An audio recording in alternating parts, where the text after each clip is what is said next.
Hi, I'm Sarah Murdoch, and this is another adventure with Sarah. Today we are in Victoria Falls in Zimbabwe, and this is the beginning of our Southern African adventure. So let's go and investigate Victoria Falls. Andiamo!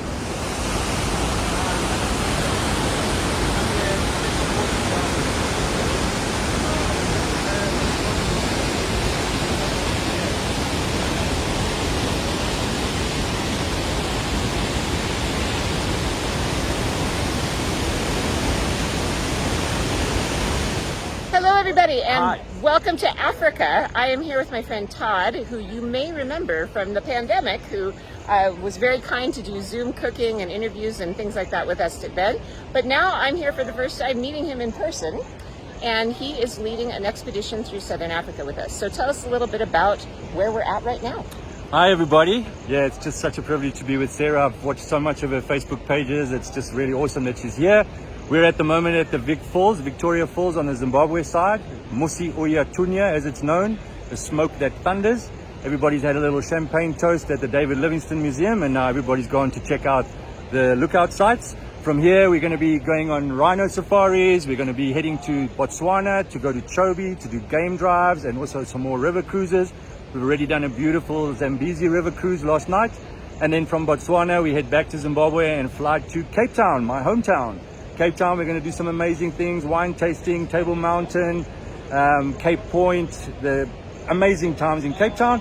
And then some of the real intrepid adventurers are going to go with Sarah, and they're going to head to Namibia, to the Fish River Canyon, to the Sossusvlei Dunes, and finally finish their adventure in Windhoek. An incredible journey. So here at Victoria Falls, this, you may not know, is actually one of the 7 natural wonders of the world, along with the Grand Canyon, for example. And that's because you said it was the water flow. Yep. So a million liters a second? Yeah, about 1 million liters per second. It's definitely not the highest or the widest waterfall, but it is definitely the largest in volume.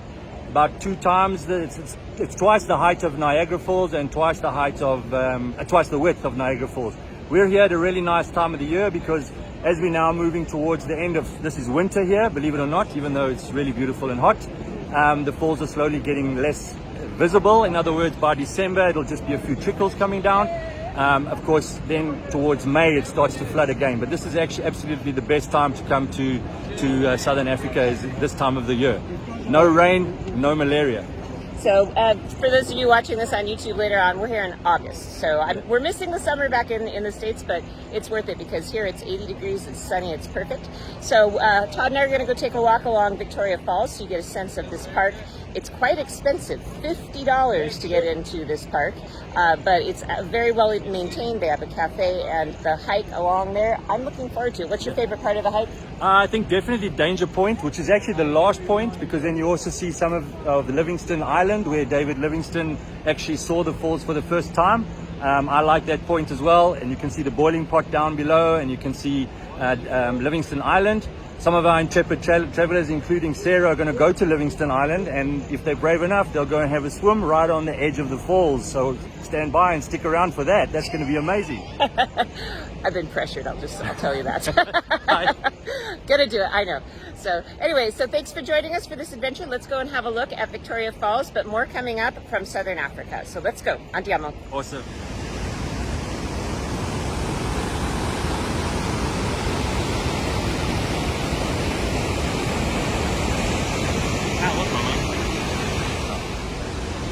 So to visit Victoria Falls, there is a trail that is paved and easy to access that you can walk all the way to the end on the Zimbabwe side. So this is what we're doing. They have beautiful viewpoints set up, very easy to navigate, and some very interesting vegetation.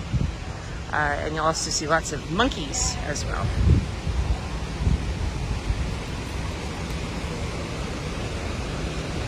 We're staying in a hotel nearby, and we can see the mist from the waterfall from like 3 miles away. We've also brought today rain ponchos with us from home, but you can rent rain ponchos once you get here.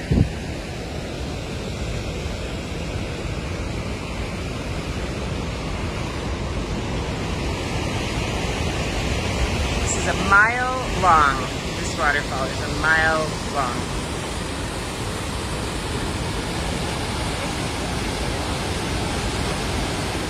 I'm here at Victoria Falls and we're walking the path, and I'm with my son Nico. And Nico, of course you've seen in many of my videos, he's traveled with me all around the world. A lot of people ask, is it okay to bring a kid with you on a trip this ambitious to Africa? And I think this is a great place to bring teenagers, and I would say even kids up to as young as maybe 10 or 11. What do you think, Nico?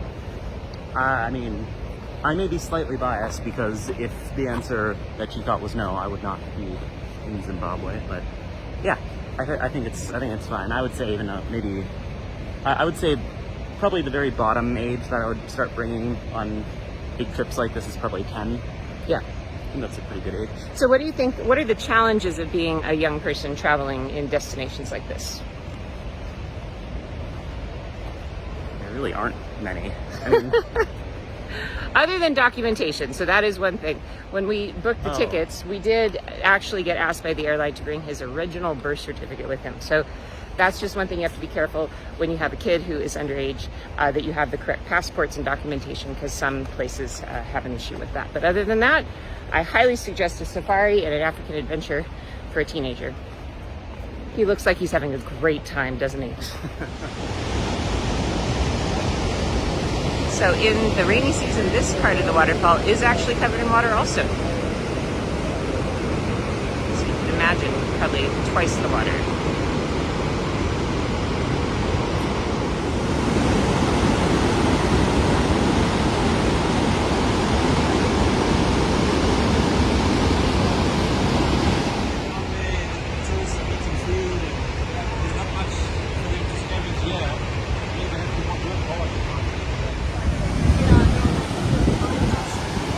Walked down about halfway down the falls at this point, and it is definitely getting misty. And a lot of people bring raincoats or ponchos, and now I'm starting to understand why. It's like a fine mist. feels like it's raining. Yeah. So now we have arrived in the splash zone. Wow, you can't even see anything at this point. There's mist.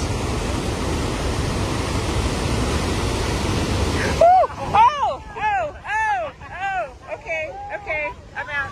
So a hot tip for visiting Victoria Falls are ponchos. We brought these with us. They actually can be used as tarps as well, just in case we need it for a picnic or something like that. So I thought it'd be an all-purpose find. So far we didn't need it, suddenly we did. So I recommend something like this, or just even a raincoat. You will get soaked if you come at different times of the year because the water is just overwhelming. So we don't need it quite as much in August, but my bag appreciates it very much right now. It started raining on us.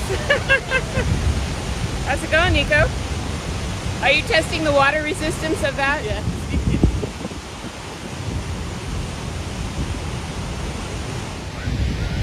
Oh, wait.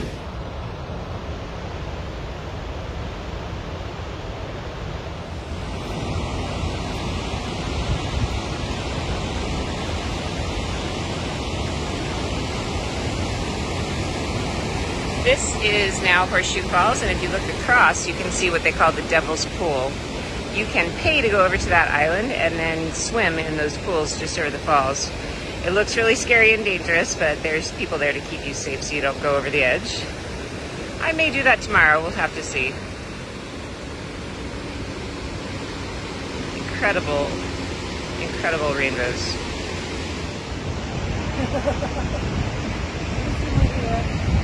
Now we are pointing in the direction of Zambia.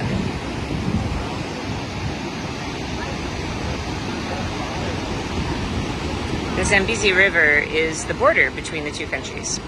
So to visit, you can actually get a combo-wombo kind of visa that will allow you entry into both countries. We're going to go there tomorrow to go to the Devil's Pool, which is on the other side. But wow, look how sheer that is.